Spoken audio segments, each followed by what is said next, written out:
I am Joshua, 31 years old, and my entire family flew across 15 states for my brother's gender reveal.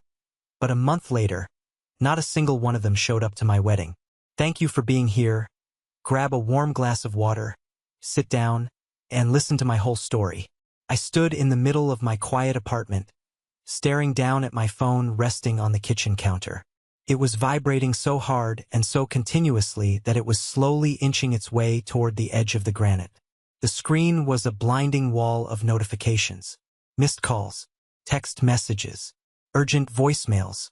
I watched the names flash across the glass. Patricia, Richard, Carter, Evelyn, Aunt Linda. 34 days. That was exactly how long it had been since I stood at an altar in Virginia, looking out at 24 empty white folding chairs. For 34 days, my family had treated me like a ghost. They had ignored my calls, glossed over my wedding in our group chats, and carried on with their picture-perfect, wealthy lives as if my existence was nothing more than a minor inconvenience. Now, suddenly, I was the most important person in their world. I picked up the phone. 215 notifications in the span of 2 hours. My mother, Patricia, had left 4 voicemails, her tone shifting from casual sweetness to frantic desperation. My brother, Carter, the golden child who usually couldn't be bothered to remember my birthday, had sent 12 text messages begging me to call him back immediately. Even my sister-in-law, Evelyn, who had openly mocked my life choices just a few months prior, was suddenly blowing up my inbox with apologies and dinner invitations. They were terrified, and they had every right to be. They didn't know that I was staring at the screen with absolute coldness. My heart wasn't racing. My hands weren't shaking. The old Joshua, the son who would have scrambled to answer the phone, desperate for a crumb of their attention and approval, was gone. He died on a Saturday afternoon in front of an empty row of chairs. What caused this sudden, desperate panic? It wasn't guilt. It wasn't a sudden realization that they loved me. It was a brutal, terrifying collision with reality. They had just discovered who my wife really was.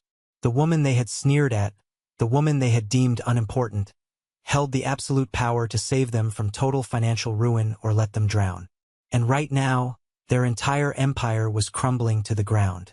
But to understand how we got to this point of absolute destruction, and why I didn't feel a single shred of pity as I watched my phone light up with their panic, you have to understand the 24 empty chairs.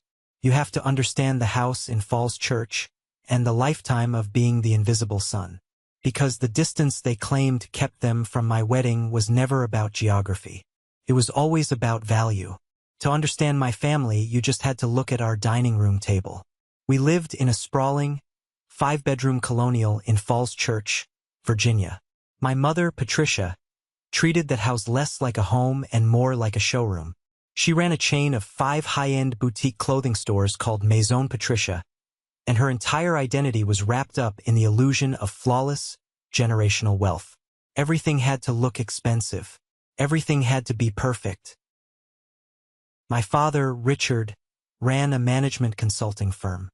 He was a quiet, passive man who found it much easier to simply nod and agree with my mother rather than face her wrath. He paid the bills, funded the lifestyle, and stayed out of the line of fire. And then there was Carter, my younger brother by 4 years. Carter was the golden child. He was the star quarterback in high school, the homecoming king, the boy who could do no wrong. He grew up into a lifestyle influencer, a man whose entire career was built on posting curated photos of his supposed success. He married Evelyn, a ruthless real estate developer who drove a pristine white Porsche and spoke about other people as if they were dirt on her shoes. They were my mother's pride and joy. Every Sunday we had family dinner. The seating arrangement was an unspoken law. My mother sat at the head of the long, mahogany table. My father sat to her right. Carter and Evelyn sat across from each other in the center, dominating the conversation with talk of investments, luxury vacations, and Evelyn's latest aggressive business deals. I sat at the very end, the seat right next to the swinging door that led to the kitchen. Every time our housekeeper or my mother got up to fetch more wine, the heavy wooden door would swing back and smack the back of my chair. I would have to scoot forward, apologizing for being in the way. I was a freelance graphic designer. I drove a 6-year-old Honda. I lived in a modest apartment. To my mother, my career was just Joshua's little computer hobby. I didn't bring prestige to the Townsend name. Therefore, I was seated by the door. I spent my entire childhood trying to earn a seat closer to the center of the table. I thought if I just worked harder, if I was just quieter, if I never caused any trouble, my parents would eventually look at me the way they looked at Carter. I craved their validation. I wanted my mother to brag about me to her country club friends. I wanted my father to ask about my day and actually listen to the answer. But the truth was, no matter what I did, the swinging door always hit my chair. They had cast me in the role of the disappointing, unremarkable supporting character in the grand play of their lives. And nowhere was this more painfully obvious than the day I finally thought I had done something worthy of their attention. I was 14 years old when I learned exactly where I stood.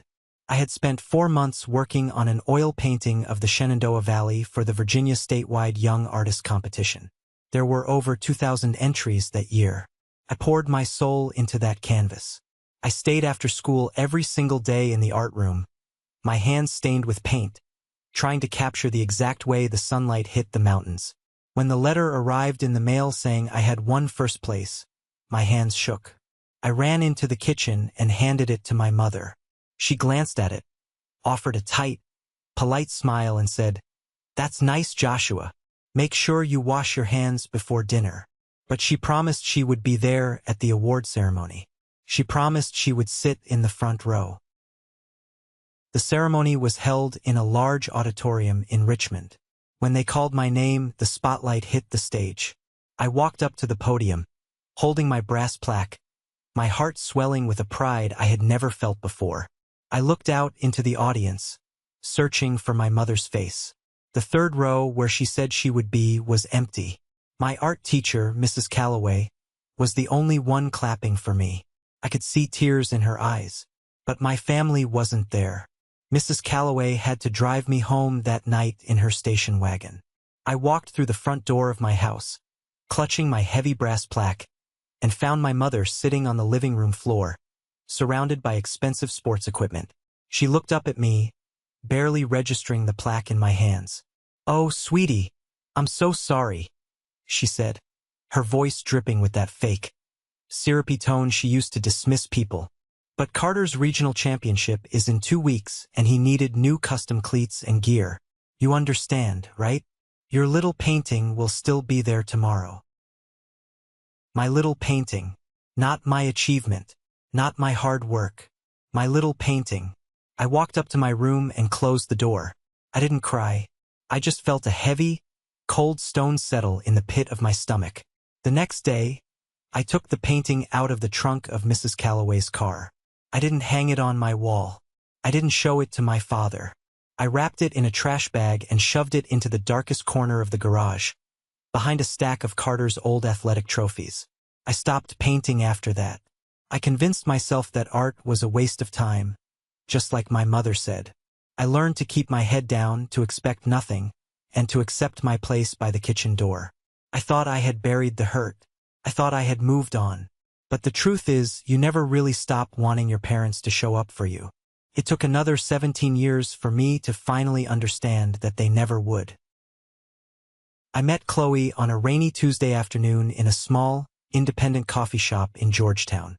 I was sitting at a corner table, staring at my laptop screen, trying to design a logo for a local bakery. I was stressed, overworked, and worried about my monthly rent. She walked in shaking the rain out of her hair. She was wearing faded jeans, scuffed boots, and a slightly oversized red flannel shirt. She ordered a black coffee, glanced around the crowded room, and asked if she could share my table.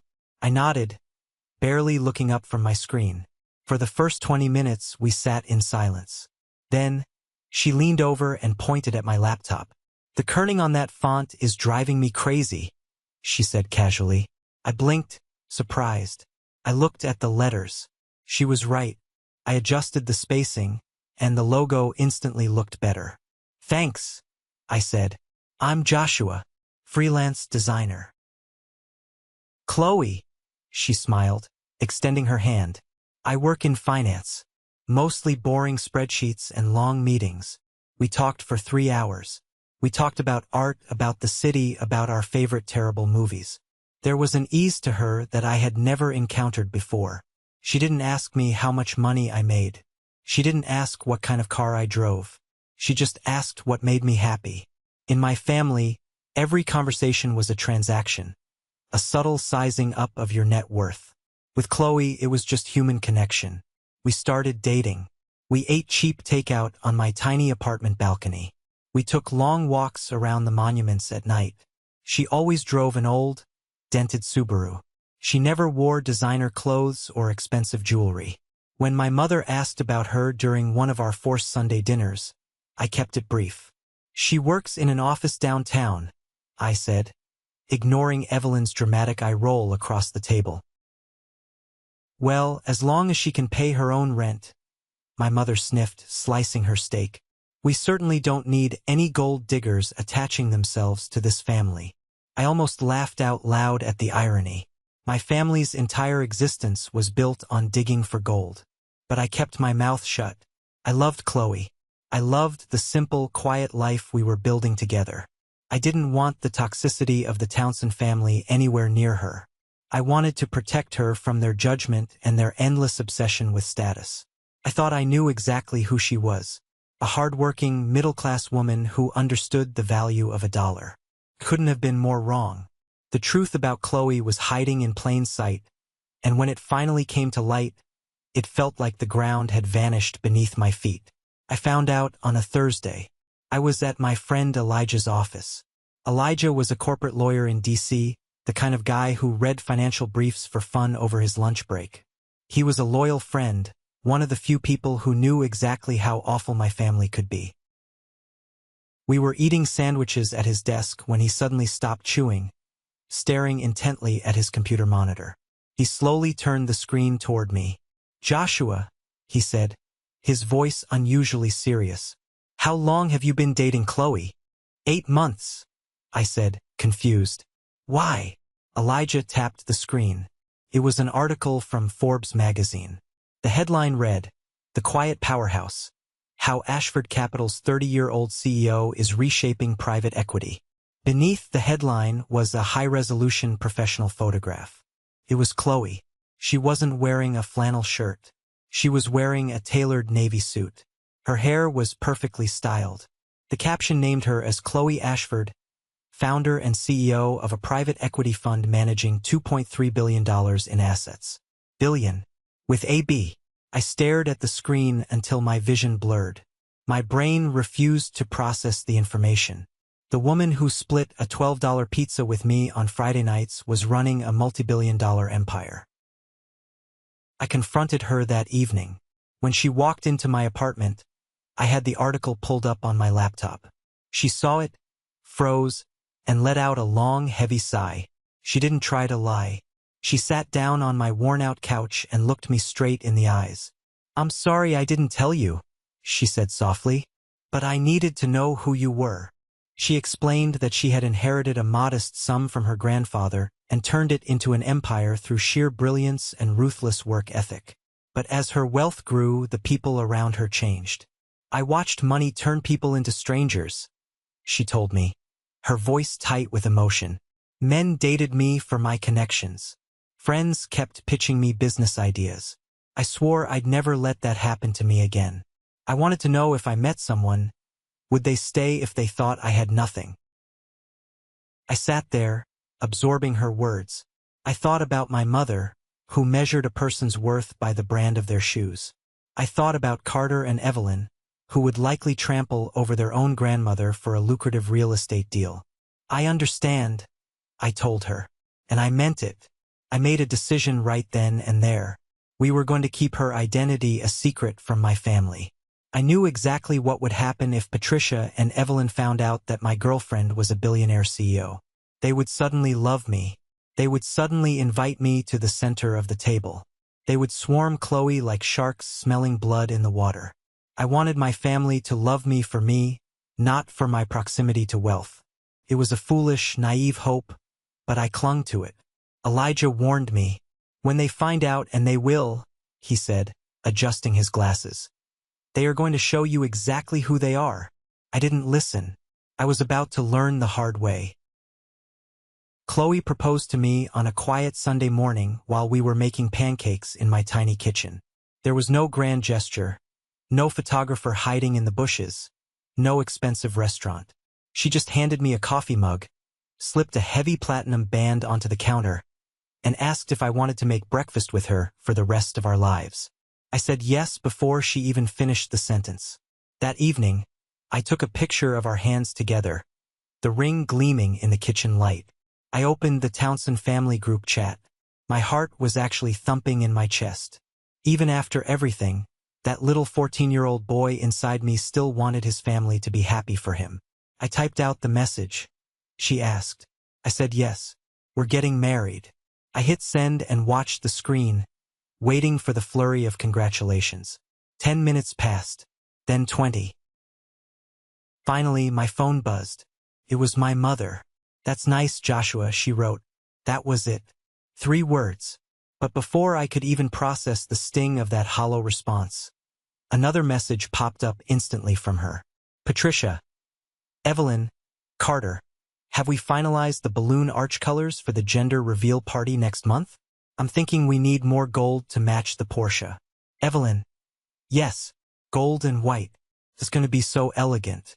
The caterer just confirmed the lobster rolls." Carter, "Can't wait. It's going to be epic." I sat on the edge of my bed and watched them plan a party for an unborn child, completely and utterly ignoring the fact that their oldest son had just announced his engagement. They sent 36 messages back and forth about napkin rings, champagne fountains, and hotel bookings in Florida. Not a single one of them asked about Chloe. Not a single one asked when the wedding would be.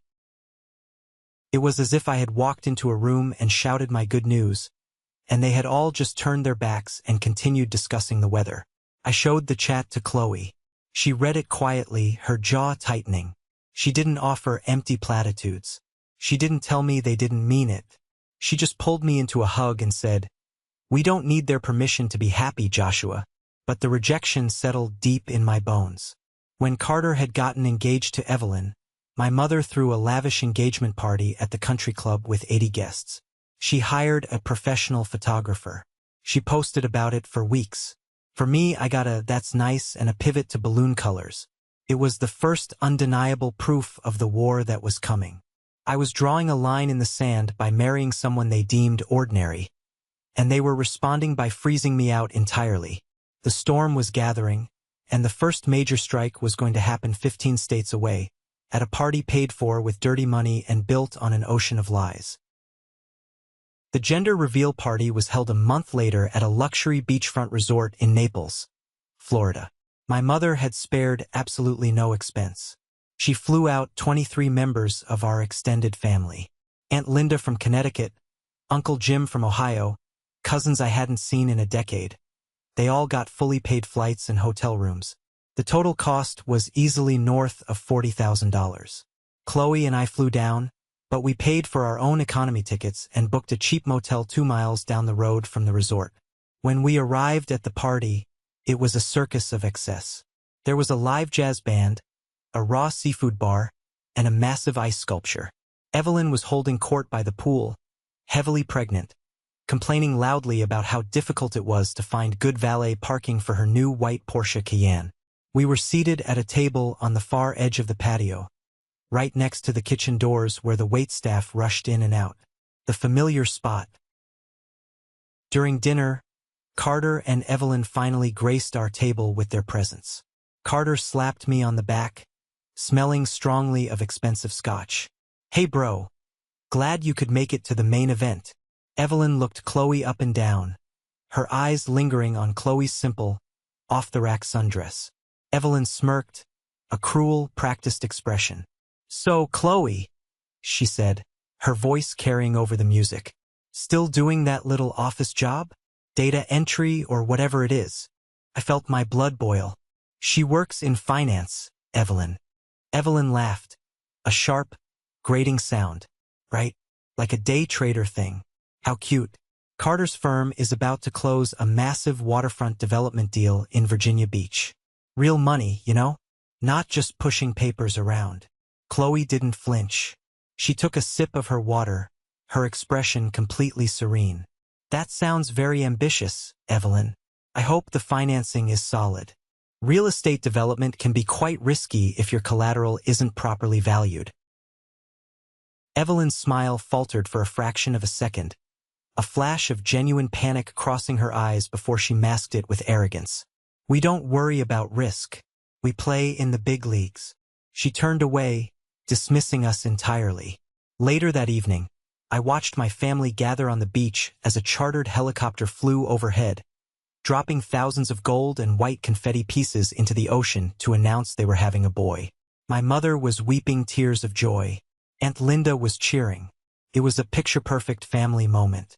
I stood in the back, holding Chloe's hand, feeling completely alienated.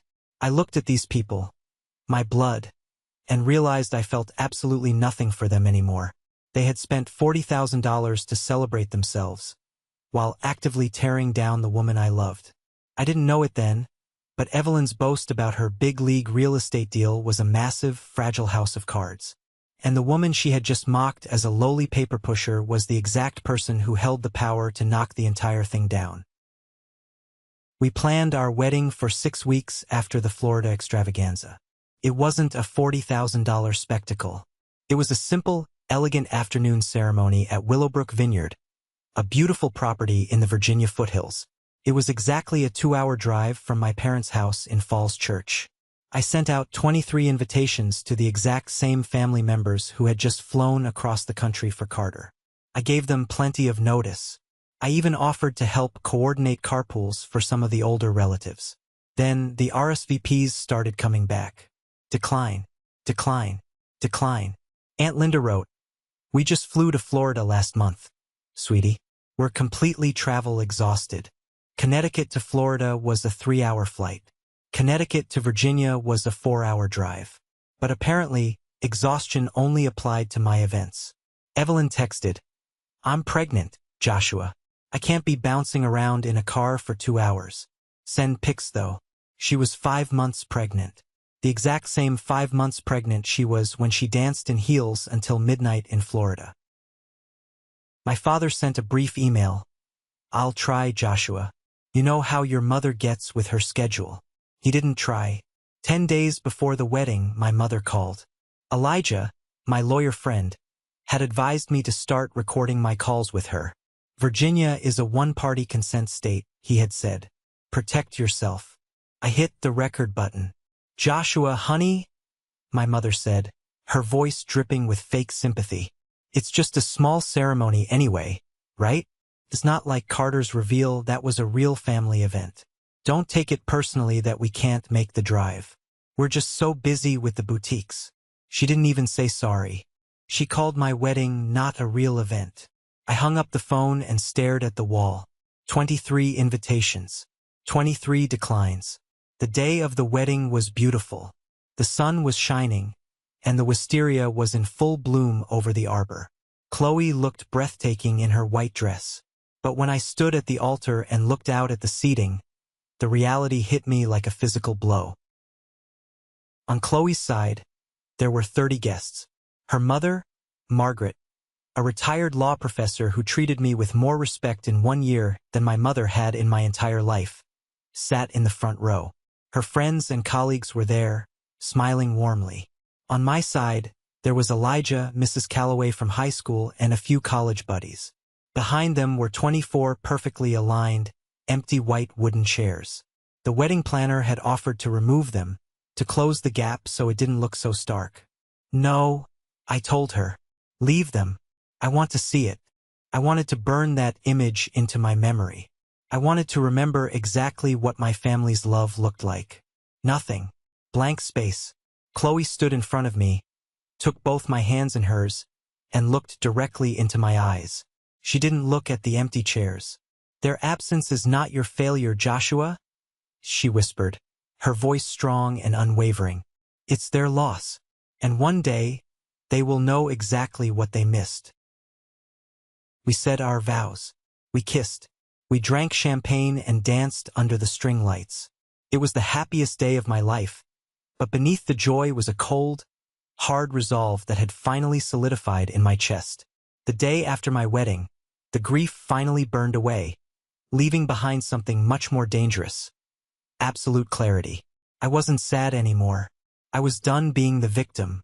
I was done waiting for the swinging door to hit my chair. I was sitting in Elijah's office, going over some contract work for my design business, when he slid a printed screenshot across the desk. "I wasn't sure if I should show you this," he said quietly. "My sister is in a book club with your Aunt Linda's daughter. This got forwarded around by accident." I picked up the paper.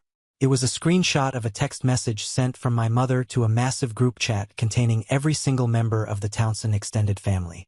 It was dated a week before my wedding invitations even went out in the mail. "Patricia, just a heads up everyone. Joshua is doing some little ceremony thing next month out in the middle of nowhere. Don't worry about trying to make it. It's not a real event and Carter and Evelyn need us focused on the baby preparations anyway. Don't waste your Saturday on Joshua's little ceremony. He'll be fine. He always is." I read the words 3 times. My hands didn't shake. I didn't feel the urge to cry. I felt a bizarre, icy calm wash over my entire body. It wasn't that they were just lazy. It wasn't that 2 hours was too far to drive. My mother had actively orchestrated a boycott of my wedding. She had explicitly instructed our entire family that my life milestone was worthless, a waste of a Saturday, simply because it didn't revolve around her or her golden child. And 23 adults had blindly obeyed her. "Document everything for clarity," Elijah said, repeating the advice he had given me months ago. "Not for revenge, for protection." I nodded.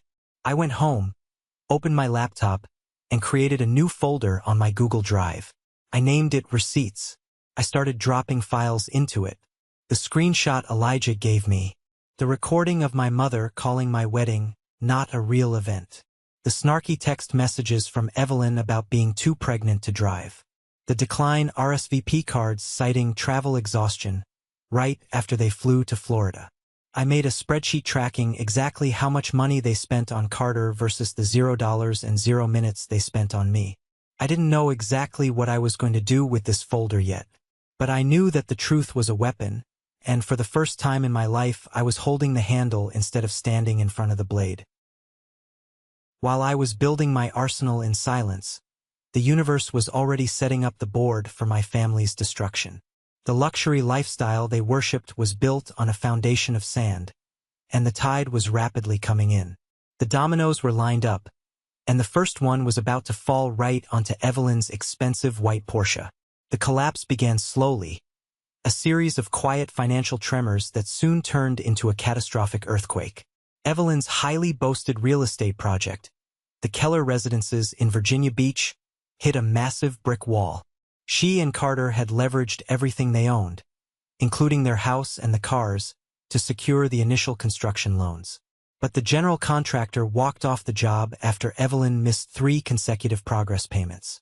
Then, the bank sent a formal notice.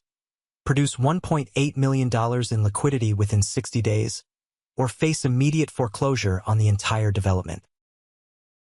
Suddenly, the arrogant woman who bragged about playing in the big leagues was drowning. She and Carter started frantically pitching every private equity firm on the East Coast, begging for a bailout. They submitted their glossy brochures and aggressive projections, but firm after firm rejected them. The numbers didn't add up. There were gaping holes in their accounting, missing insurance bonds, and highly questionable operating expenses. Meanwhile, my mother's precious empire was also taking on water. 2 of her 5 Maison Patricia boutique locations received lease renewal notices with a devastating 40% rent increase. Her sales had been steadily declining for years due to her refusal to adapt to online shopping. She needed a massive cash infusion, at least $200,000, just to keep the doors open and pay her backlogged vendors. She went to my father to ask for the money, but Richard had his own problems. His consulting firm had just lost its biggest client, a woman named Helen Calder, who sat on several powerful corporate boards. Richard's income was slashed in half. Panic set in at the house in Falls Church. The Sunday dinners turned into screaming matches. Evelyn blamed Carter for not networking harder. Patricia blamed Richard for being useless. The facade of the perfect, wealthy Townsend family was cracking wide open, exposing the desperate, debt-ridden reality beneath. Evelyn had one last shot. There was one major private equity fund that hadn't explicitly rejected her proposal yet. It was a massive firm known for occasionally rescuing distressed assets if the terms were highly favorable. It was her final lifeline to save the project, the Porsche, and her entire identity. She spent 3 sleepless nights preparing the pitch deck for this final firm. She told Carter, "If we don't land this meeting, we lose the house. We lose everything." The name of the firm was Ashford Capital Partners. They had absolutely no idea that the executioner they were begging for a pardon was the same woman they had banished to the corner table by the kitchen door. The truth didn't just knock on their door. It kicked it off the hinges. It happened on a Tuesday morning.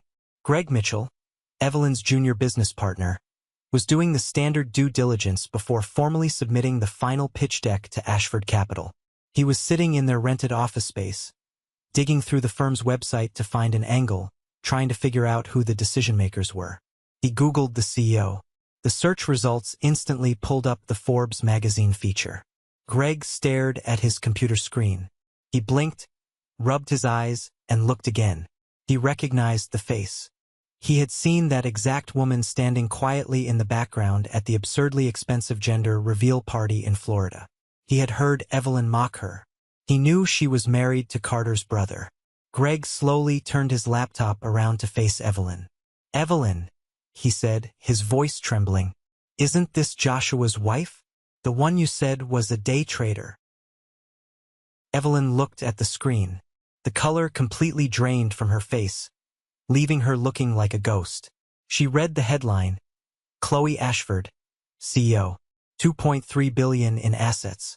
In a matter of seconds, the horrifying reality crashed down on her. The financial savior she desperately needed, the only person who could stop the bank from taking her home and her business, was the woman she had publicly humiliated. The woman whose wedding she had boycotted. Evelyn lunged for her phone and called Carter. Carter started hyperventilating and immediately called Patricia. Patricia dropped a rack of silk blouses in her failing boutique and called Richard. Within an hour, the entire Townsend family knew. The despised, invisible oldest son hadn't just married well. He had married the kingmaker. And that is exactly when my phone started to vibrate on my kitchen counter. That is when the 215 missed calls, texts, and voicemails began flooding in. The 34 days of dead silence were instantly broken by a wave of absolute, groveling panic. "Joshua, baby, please call your mother back. I miss you so much. Bro, we need to talk. Let's get a beer. Miss you, man. Joshua, it's Evelyn. I think we got off on the wrong foot. Let's do dinner. My treat." I stood in my apartment, looking at the glowing screen, the receipts folder open on my laptop behind it. They thought they could just flip a switch. They thought they could erase a lifetime of neglect, the cruel text messages, and the 24 empty chairs with a few desperate voicemails. They thought they could manipulate me one last time to get to my wife's money. They were about to find out that the man they were trying to play no longer existed. The storm had fully arrived, and I was holding the lightning. I didn't answer a single one of their 215 frantic calls. I let the phone ring until the battery drained and the screen finally went black. The silence in my apartment was beautiful. It was the sound of a completely shifted power dynamic. But I knew my mother, Patricia. I knew she wasn't a woman who gave up when money was on the line. She was a woman who doubled down. 2 days later, on a Thursday evening, someone knocked on my apartment door. I wasn't expecting Elijah, and Chloe was still at the office. I looked through the peephole. It was my mother. She was standing in the hallway of my modest Arlington apartment building, holding a massive, ridiculously expensive gourmet gift basket wrapped in cellophane and a gold ribbon. She was wearing a tailored Chanel jacket, her hair perfectly blown out, looking like she was ready for a photo shoot rather than a casual visit to the son she had ignored for 34 days. I unlocked the door and pulled it open. I didn't step back to let her in. I just stood in the frame. "Joshua, baby," she gasped, her voice pitching up an octave into that sickly sweet tone she reserved for her wealthy clients. She shoved the heavy basket toward my chest. "I brought you some things from that Italian market you used to like. Oh, I've missed you so much. We all have." She tried to push past me, her eyes darting quickly around my small living room. She was looking for Chloe. She was looking for the billionaire. I stood my ground, blocking the entrance. I didn't take the basket. I just looked at her. Her smile was incredibly tight, the muscles in her jaw working hard to maintain the illusion of a happy, loving mother. "What are you doing here, Mom?" I asked. My voice wasn't angry. It was just flat. "What kind of question is that?" She forced a laugh, shifting her weight. "I came to see my eldest son. It's been too long. Evelyn and Carter are so eager to get together for a family dinner. We thought maybe this weekend, you and Chloe could come out to the house. Richard is firing up the grill." I leaned against the doorframe. I let the silence stretch out between us for 10 long seconds. I watched the fake smile slowly begin to crack, revealing the sheer, desperate panic underneath. "You didn't come here because you miss me," I said, looking her dead in the eyes. "You came because you Googled my wife." Patricia flinched as if I had slapped her across the face. Her mouth opened, but no sound came out. The Chanel jacket suddenly looked ridiculous in the harsh fluorescent lighting of my hallway. The basket trembled in her hands. "That is an awful thing to say to your mother," she finally managed, her voice dropping the sweet act and taking on its familiar, sharp edge. "It's the truth," I replied. "You couldn't drive 2 hours for my wedding. But you drove an hour in rush hour traffic today because you found out Chloe runs Ashford Capital. The bank is calling Evelyn's loans. Isn't it? The boutiques are failing." Her face went pale. The fact that I knew about their financial ruin terrified her even more than my rejection. "We are family, Joshua," she hissed, abandoning the gift basket on the hallway floor. "You don't turn your back on family." "You did," I said, 34 days ago. Have a safe drive home, Mom." I closed the door gently until I heard the latch click. I didn't look through the peephole, but I heard the sharp clack of her heels rushing away down the hall. I knew this wasn't the end. Patricia Townsend didn't take no for an answer when bankruptcy was staring her in the face. The very next morning, Elijah called me with an update. His firm handled the ticketing for the annual Henderson Foundation Charity Gala in Washington, D.C., a highly exclusive black tie event where Chloe was scheduled to receive the prestigious Business Leadership Award. "Joshua," Elijah said, his tone serious, "your mother just purchased a table at the gala. It cost $5,000. She put it on a high-interest credit card." I had to laugh. The irony was so heavy it felt tangible. She wouldn't spend a Saturday afternoon attending my wedding for free, but she was willing to plunge herself further into debt, paying $5,000 for a seat in the same room as the daughter-in-law she had never bothered to get to know. They were desperate, and they were walking right into a trap they built themselves. The Henderson Foundation Charity Gala was held at the National Building Museum, a colossal, breathtaking space in the heart of D.C. with massive Corinthian columns and a vaulted ceiling. There were 400 guests in attendance. Senators, tech CEOs, hedge fund managers, and old money families. Chloe and I arrived in a Blacktown car. She wore a stunning, understated emerald green gown. I wore a tailored tuxedo. As we walked through the grand entrance, photographers snapped pictures. People stopped to shake Chloe's hand, congratulating her on the award. They looked at me with respect, introducing themselves, asking about my graphic design business. For the first time in my life, I wasn't the guy sitting by the swinging kitchen door. I was standing in the center of the room. I scanned the massive hall. It didn't take long to find them. Way in the back, near the service elevators, was table 14. They looked like refugees on a life raft. My mother was wearing a red dress that was entirely too loud for the occasion. My father, Richard, looked miserable in a suit that was 10 years out of style. Carter was nervously checking his phone, while Evelyn sat rigidly next to him, her eyes darting around the room, hunting for a target. They hadn't seen us yet. They were looking for the CEO from the Forbes article. They didn't realize she was already holding my hand. Dinner was served. The chamber orchestra played. I watched table 14 from across the room. I saw Evelyn point eagerly when the foundation director walked up to the podium. "Ladies and gentlemen," the director announced, her voice echoing through the museum. "Tonight, we honor a leader whose vision in private equity is matched only by her commitment to philanthropy. Please welcome the CEO of Ashford Capital, Chloe Ashford." The spotlight hit our table. 400 people stood up and began to applaud. I watched table 14 as Chloe stood up.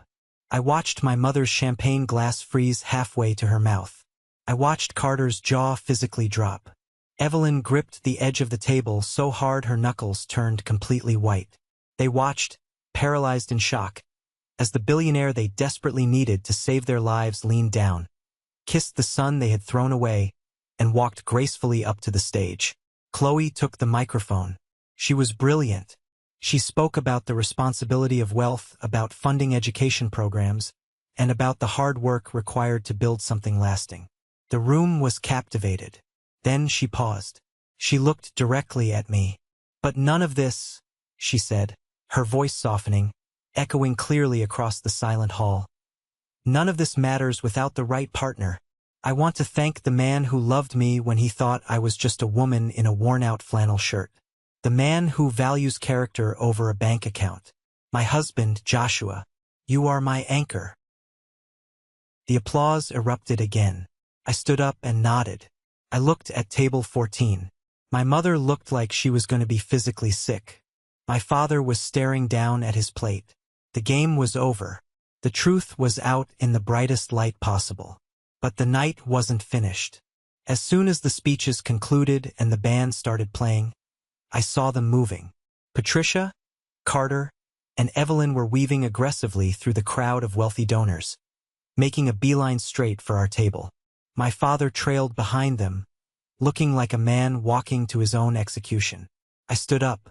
I reached into the inside pocket of my tuxedo jacket and pulled out 3 folded pieces of paper, the printed files from my receipts folder. They reached our table just as Chloe stepped back down from the stage. "Chloe! Joshua!" Patricia cried out, throwing her arms open wide, projecting her voice so the surrounding tables could hear. "Oh, what a beautiful speech! We are just so incredibly proud of you both." She went in for a hug. I held up my hand, stopping her dead in her tracks. The people at the neighboring tables, including Helen Calder, the powerful board member who was currently my father's biggest remaining client, turned to watch the commotion. "Don't do that, Mom," I said. My voice was calm, steady, and loud enough to be heard over the jazz music. Evelyn stepped forward, pushing her pregnant belly out slightly, her face a mask of fake professional courtesy. "Chloe, it is such an honor to finally meet you properly. Carter and I have a real estate project in Virginia Beach that aligns perfectly with Ashford Capital's portfolio. We would love to set up a meeting next week to—" "Evelyn," I cut her off. I unfolded the first piece of paper. "This is a text message you sent to my brother 3 months ago." Evelyn stopped talking. She stared at the paper in my hand. I read it aloud, clearly and distinctly. Evelyn's exact words were, "Joshua's wife is just a day trader paper pusher. Keep them away from our real estate investors at the party. They look cheap." Evelyn's face flushed a deep, ugly crimson. She opened her mouth, stammering, looking around at the wealthy guests who were now openly staring at her with disgust. "And this?" I said, unfolding the second piece of paper and turning directly to my mother. "I didn't ruin anything, Carter," I said, stepping closer to my brother. "You ruined it. All of you." I looked at all 4 of them. I felt 31 years of being pushed aside, 31 years of sitting by the kitchen door, completely evaporate from my chest. I wasn't angry anymore. I was just done. "You didn't come to my wedding because it wasn't worth your time," I said, my voice echoing in the sudden quiet pocket of the room. "You are only here tonight because my wife is worth your money." We will never do business with you. And we are no longer family. Do not ever approach us again. I folded the papers, put them back in my pocket, offered my arm to Chloe, and we turned our backs on them. We walked away, leaving the Townsend family standing in the middle of a room full of billionaires, completely and utterly exposed for exactly who they were. This is the moment that changes everything, the moment I finally took back control of my life. Thank you so much for your patience and for staying with me until now. You've been amazing. Please give this video a like and comment one below to let me know you've made it this far. Not only does this help more people find this story, but it also lets me know that my experiences truly mean something to someone. Your support is my greatest motivation to keep sharing the rest of this journey. As Chloe and I walked toward the exit, someone called my name. I turned around. It was my father. Richard had separated himself from the frozen group of my mother, brother, and sister-in-law. He walked up to me, his shoulders slumped, his eyes looking older than I had ever seen them. He didn't look angry. He looked defeated. "Joshua," he said quietly, his voice trembling just a bit. "I'm sorry. I should have come to the wedding. I should have stood up to your mother." I looked at the man who had let me be treated like a second-class citizen in my own home for 3 decades. He was a coward. He chose a quiet life over protecting his own son. "I know, Dad," I said, "but sorry 34 days late at a billionaire's gala when your bank accounts are empty isn't sorry. It's strategy." He closed his eyes, accepting the blow because he knew it was true. He nodded slowly, turned around, and walked back to table 14 alone. The social fallout at the gala was instantaneous and brutal. My mother and Evelyn had tried to play the room, tried to network with the elite, but the elite had heard everything. Word spread through the National Building Museum like a wildfire. Nobody wants to do business with people who are cruel to their own blood. Helen Calder, my father's most important client, walked directly past Patricia without even acknowledging her existence. The next morning, Helen's lawyer would officially terminate her consulting contract with my father's firm, stating simply that she required associates with strong moral character. The salary my father relied on vanished overnight. As for Carter and Evelyn, they were radioactive. The hedge fund managers and private equity directors they tried to corner at the bar physically turned their backs on them. The truth I had dropped on them didn't just hurt their feelings. It completely destroyed their professional credibility. Chloe and I got into our town car. The doors closed, shutting out the noise of the gala and the flashing cameras. I leaned back against the leather seat and let out a long, heavy exhale. Chloe reached over and took my hand. "Are you okay?" she asked softly. I looked out the window at the glowing monuments passing by in the DC night. For the first time in my entire life, the heavy weight that had sat on my chest since I was 14 years old was completely gone. "Yeah," I smiled. "I'm finally okay." The next morning I woke up early. I didn't check my phone. I didn't care if there were more voicemails or apologies. The storm had passed, and it was time to clean up the debris. I went to my desk, pulled out a stack of crisp, white stationery, and wrote 5 letters.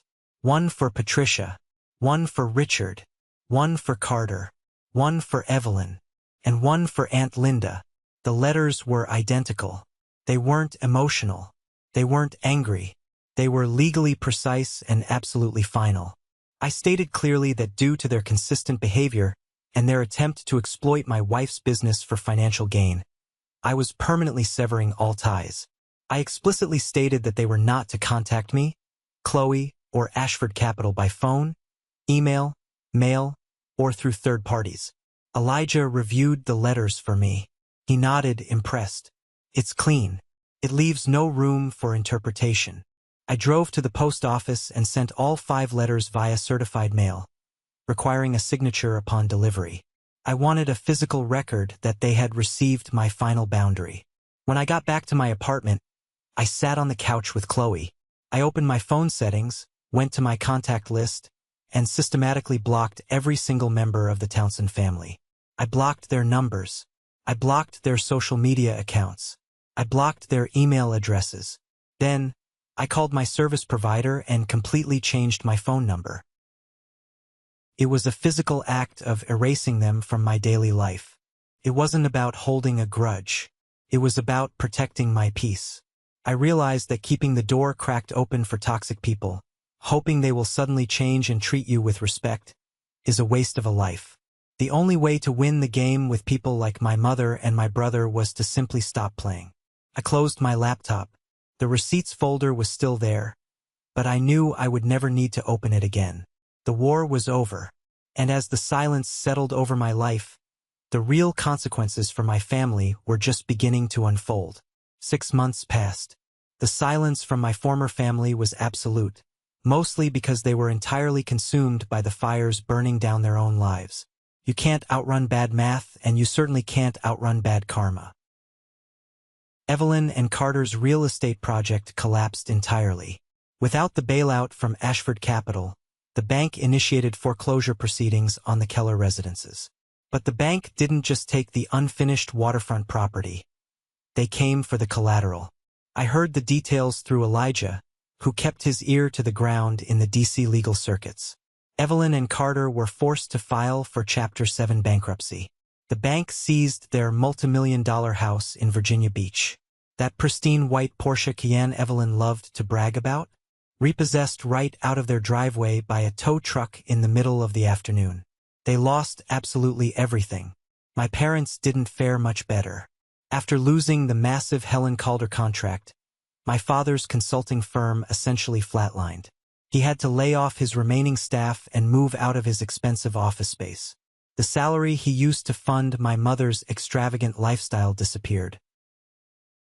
Without my father's money to float her failing business, Patricia's empire crumbled. She couldn't afford the massive rent hikes.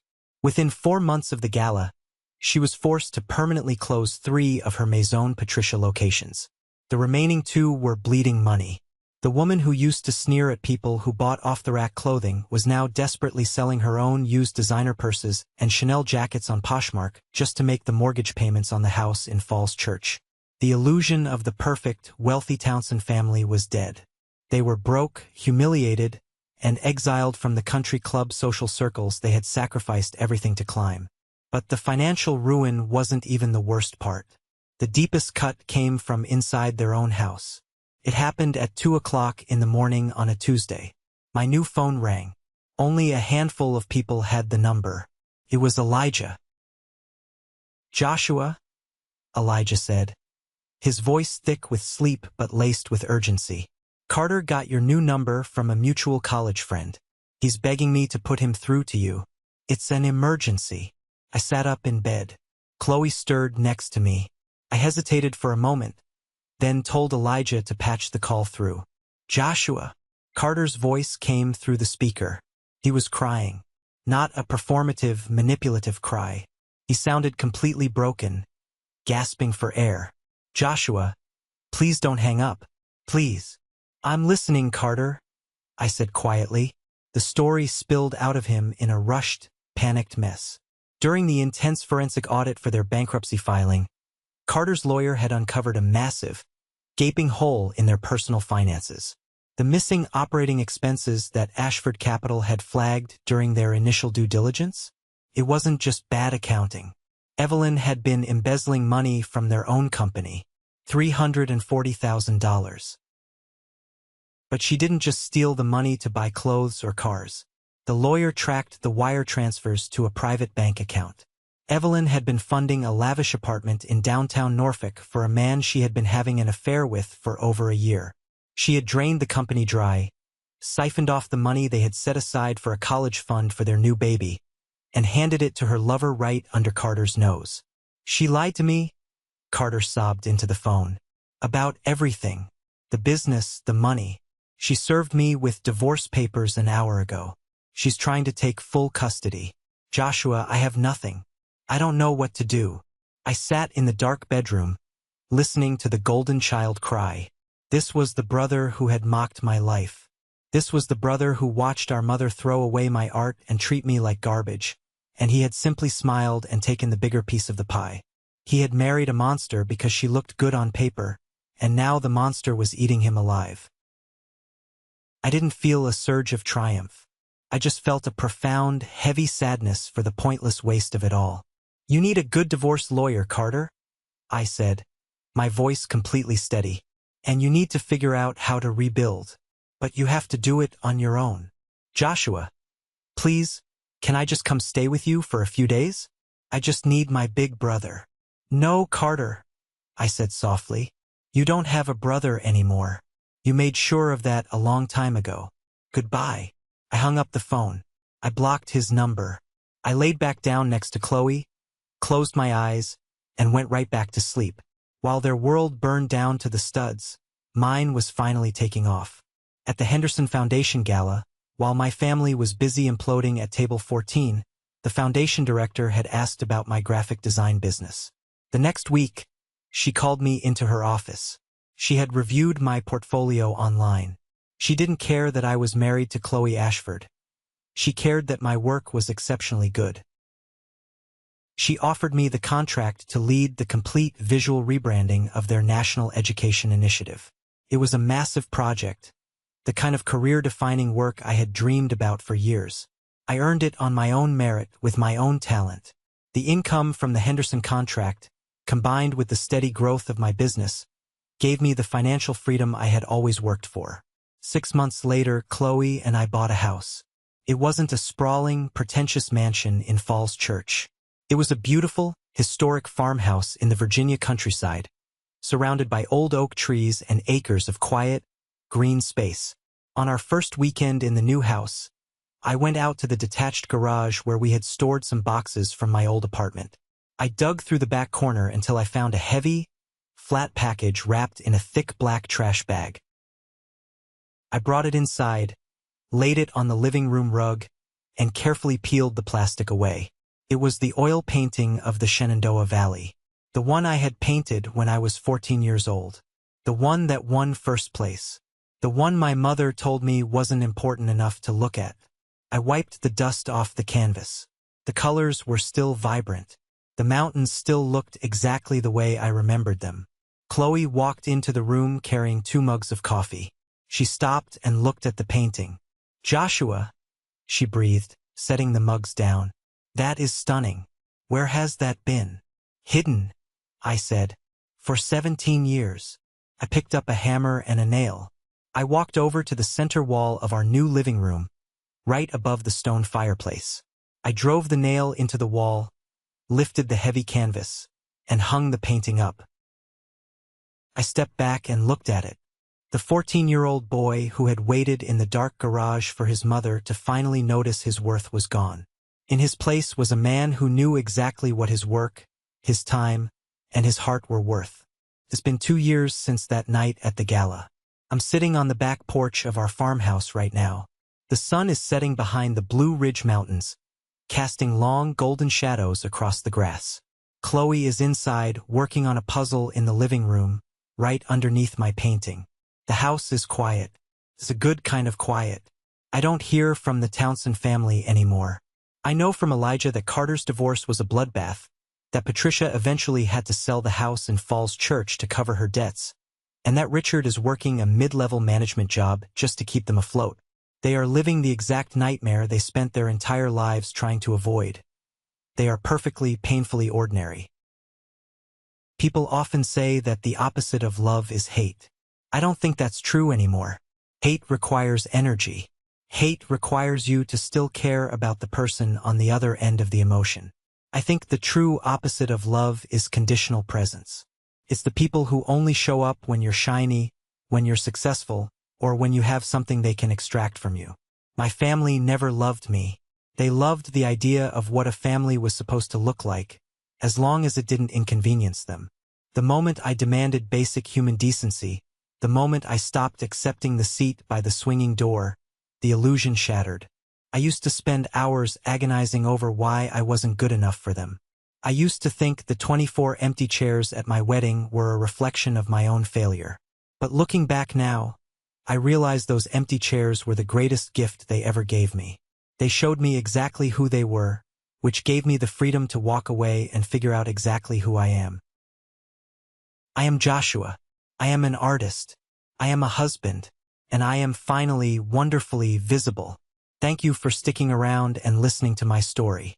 I know it was a long journey, but it's a journey I know I didn't walk alone. I hope this resonated with you in some way, especially if you've ever felt like the supporting character in your own family's drama. Have you ever found yourself in a similar situation? Have you ever had to draw a hard line with the people who were supposed to love you the most? I read the comments, and I would genuinely love to hear your experiences. And for those of you who made it all the way to the very end, welcome to the 1% Club. If you are hearing this right now, I want you to go down to the comments and drop the letter W for winner. That is our secret code.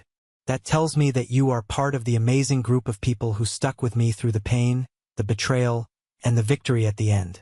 You guys are the real winners here. Please don't forget to hit that like button and follow the page so we can keep hanging out and sharing these stories together. Take care of yourselves, know your worth, and I'll see you in the next one.